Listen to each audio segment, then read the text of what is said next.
السلام عليكم ورحمة الله وبركاته أصحابتين كسو دواد channel كينا فضلا هدي عنو عصبتا سبسكرايب نوده هدا هرنو لجوگتاني ما شاء الله شيركي لايكتا نوغ دادال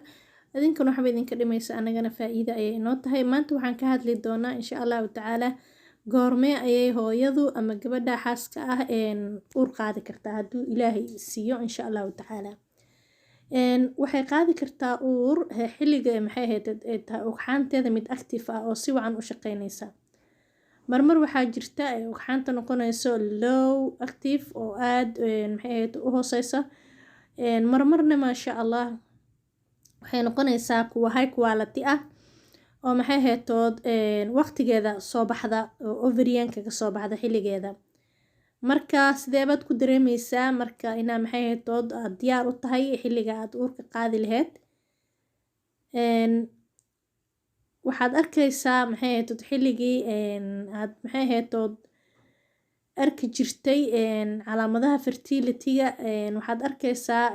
ukunta qaybteeda cad oo kaleeto maaragtay oo saafiga ah oo saa u jiidmayso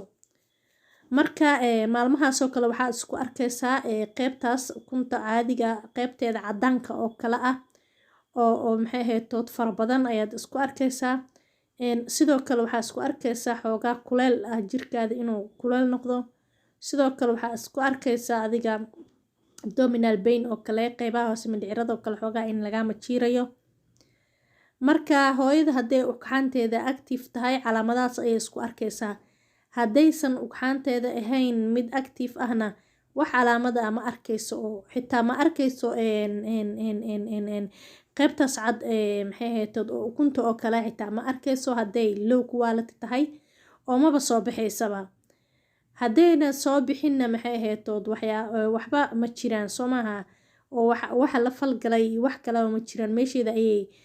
eber ku noqonaysaa hadhowtini waxay noqonaysaa period ayay noqonaysaa ama caadada ayay noqonaysaa marka waxyaabo fara badan ayaa kaa saacidi kara inaad ugxaantaada sare u qaado ay ka mid yihiin kaniiniyaasha faytamiinada ah mar walba haddaynu nahay Soomaali ma haysano maxay heetood inta badan dadka raashin isku dheeli tiran oo faytamiinada ay u baahan tahay hooyada ka hesho marka waxaa muhiim ah inaad qaadato adigoo raashinkaada qaadanayana kaniiniyaasha faytamiinada ah oo difaaca jirkaada iyo maxay heetood maasha allah wax soo saarkaada iyo sare u soo qaadayo sida folic acid oo kale iyo maxay heetood vitamin B6 oo kale aad ay u caawinayaan hooyada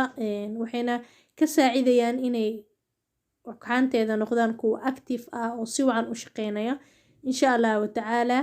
marka gabar walba Allah siiyo ubad ay ku faraxdo intaysatan Allah u barakeeyo aad ayaa u mahadsantihiin.